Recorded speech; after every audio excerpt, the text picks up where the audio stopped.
Again welcome you all in my YouTube channel Pacific chemistry classes. Students, आज हम polish exclusion principle को हिंदी में study करेंगे।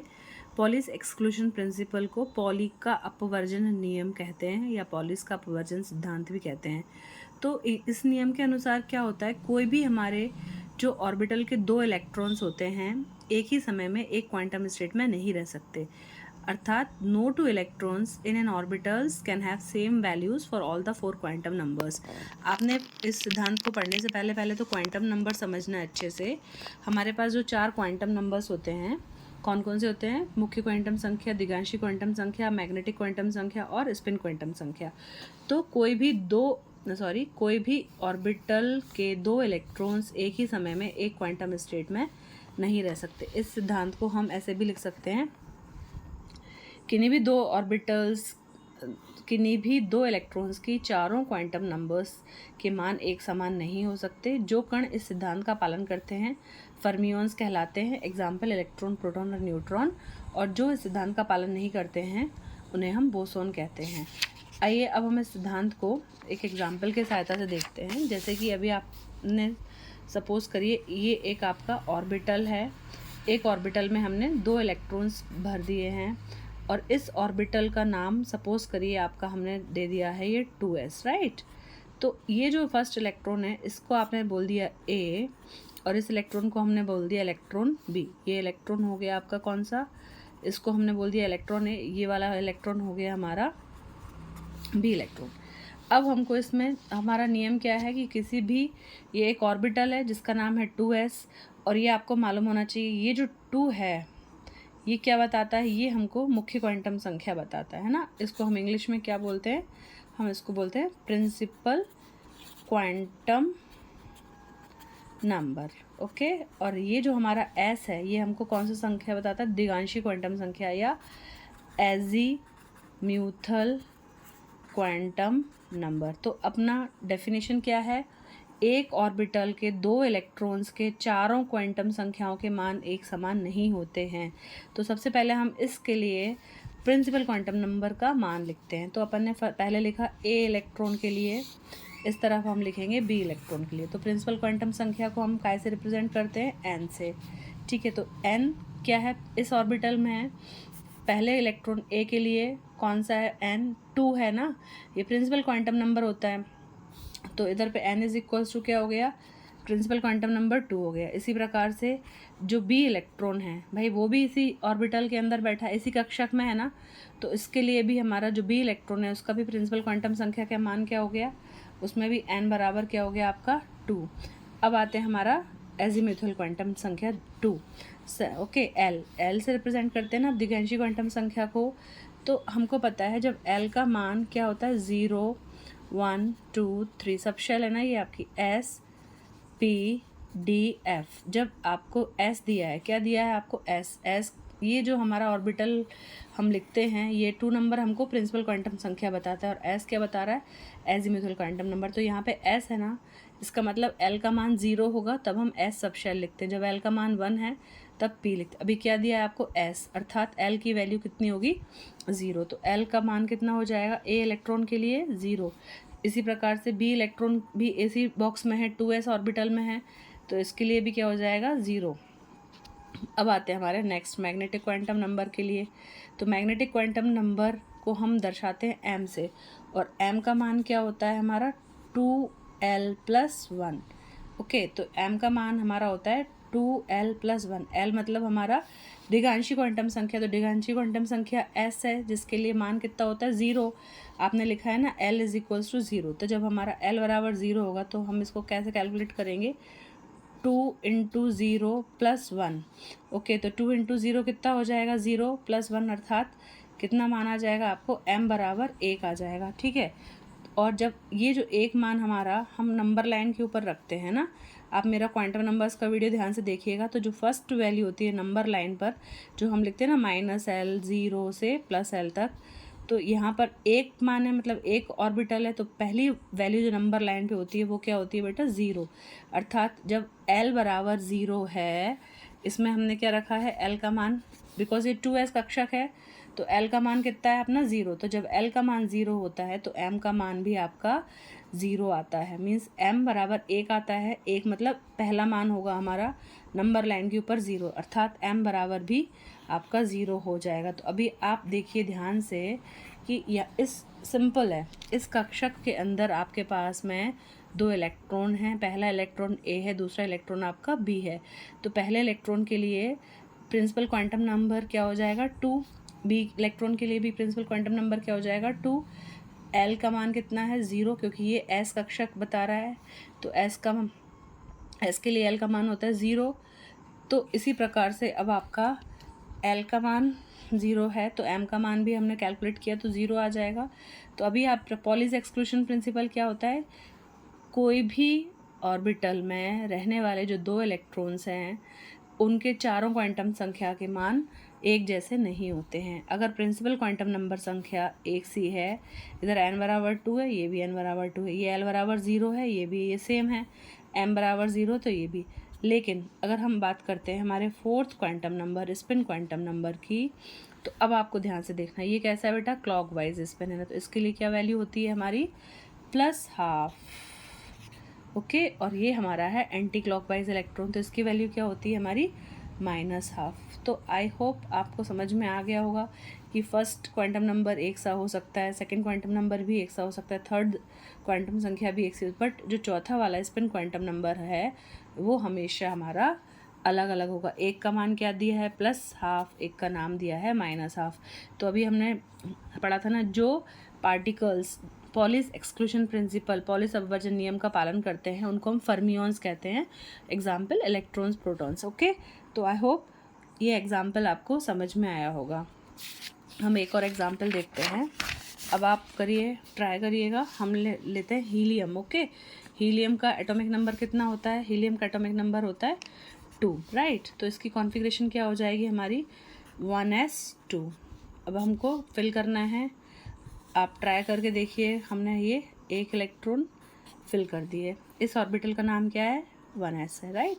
तो हमको चारों क्वांटम नंबर के वैल्यू लिखनी है, n, l, m और s। बिल्कुल उसी प्रकार है जैसा हमने पहला वाला सॉल्व किया है।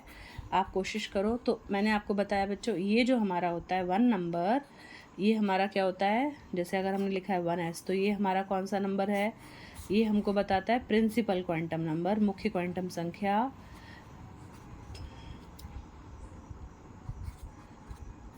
ओके, और ये जो दूसरा वाला होता है ये हमको बताता है हमारा दिगांशी क्वांटम संख्या। इंग्लिश में हम क्या बोलते हैं इसको, एजीम्यूथल क्वांटम नंबर, राइट। अब आपको देख के मुझे बताना है कि पहला प्रिंसिपल क्वांटम नंबर कितना है इस कक्षक का, 1 लिखा हुआ है, तो n बराबर 1, इधर पे भी n बराबर 1। ये a इलेक्ट्रॉन मान लीजिए आप अपना, इसको अपन ने मान लिया a इलेक्ट्रॉन, इसको हमने मान लिया हमारा b इलेक्ट्रॉन। तो a इलेक्ट्रॉन भी इसी कक्षक में बैठा है, b इलेक्ट्रॉन भी इसी कक्षक में, तो n बराबर 1 हो गया, इसके लिए भी n बराबर 1 हो गया। अब आते हैं हमारा l, तो वही है, s दिया हुआ है आपको, 1s नाम दिया है, तो हमको पता है l के मान कैसे होते हैं बेटा, 0, 1, 2, 3।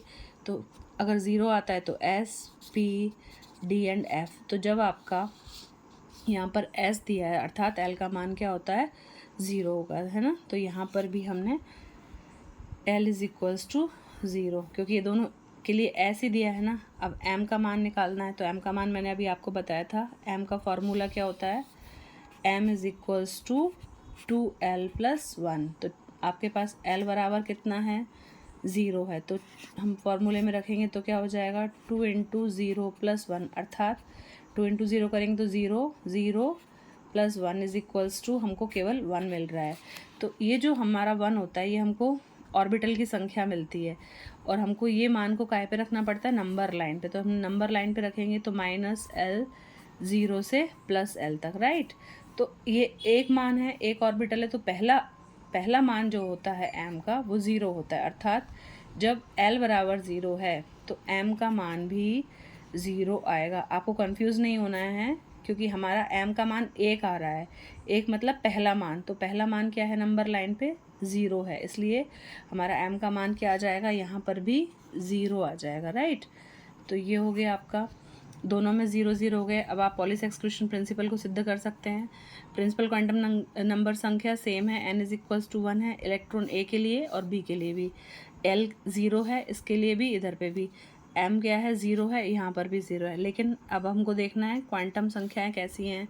तो ये आपका कैसा है, क्लॉकवाइज है, और ये आपका एंटी क्लॉकवाइज है बी इलेक्ट्रॉन। तो इसके लिए क्या हो जाएगा +½ और इसके लिए ये क्या हो जाएगा -½ तो आप एग्ज़ाम के लिए ना कोई भी एक एग्जाम्पल तैयार कर लो जो आपको ईजी लगेगा।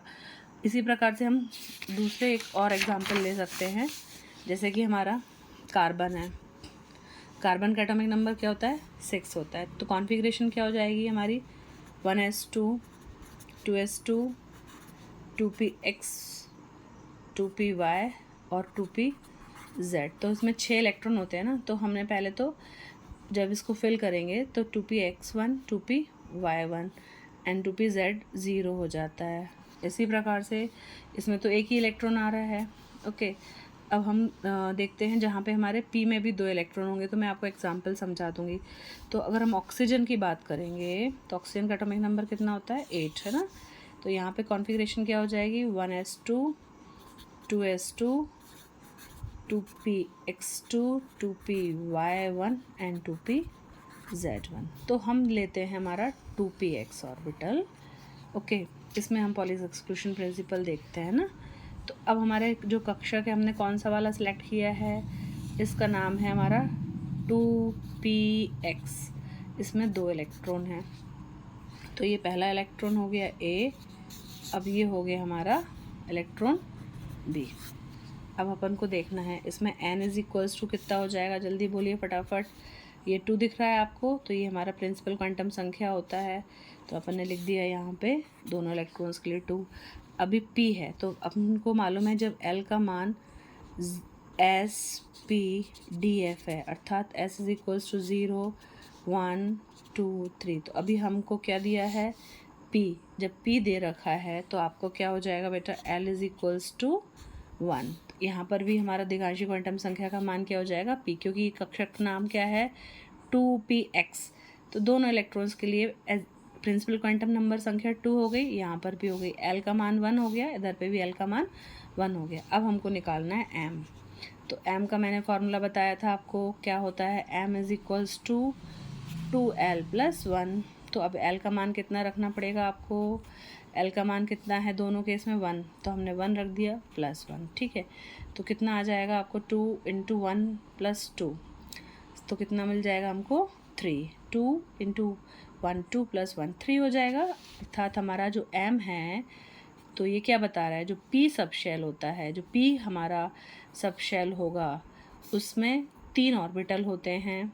एक होता है हमारा px, एक होता है py और एक हमारा होता है pz। लेकिन अभी आपको कौन सा ऑर्बिटल दिया है px, तो हमें इसके लिए वैल्यू चाहिए ना। तो हम जब नंबर लाइन पे रखते हैं वैल्यूज़, तो मैंने आपको क्या बताया, नंबर लाइन पे हम -l 0 से +l तक जाते हैं ना। तो ये 3 तो हमको नंबर ऑफ ऑर्बिटल मिल रहा है p सब शेल में। जब l = 1 है तो हम किसकी बात कर रहे हैं p की। p कक्ष जो रहेगा, p सब शेल जो रहेगी हमारी, उपकक्ष जो रहेगा उसमें 3 ऑर्बिटल्स होंगे। ये मान हमको बताएगा 3 ऑर्बिटल्स होते हैं, और उन ऑर्बिटल्स की नंबर लाइन पे वैल्यू रखने के लिए हमको क्या करना पड़ेगा -l से +l तक। तो l कितना दिया है बेटा आपको, l का मान तो हम 1 ही रख रहे हैं ना, तो ये अपना -1 0 और ये हमको +1 तक जाना पड़ेगा। अब हम आपको बता देते हैं कि हम लोगों ने ये मान के चलते हैं, ये 3 जो ऑर्बिटल हैं हमारे, 3 मान मिले ना आपको, -1 +1 और 0। तो जो हम px की बात करेंगे इसमें कौन सा दिया हुआ है px, तो px के लिए हम लेते हैं बेटा +1। ये आपको ध्यान रखना पड़ेगा, जब हमको दिया हुआ है px तो हम m का मान कितना रखेंगे +1। तो इधर m का मान कितना हो जाएगा +1, और ये इलेक्ट्रॉन भी 2px कक्षक में ही है, तो इसका मान भी कितना हो जाएगा m = +1।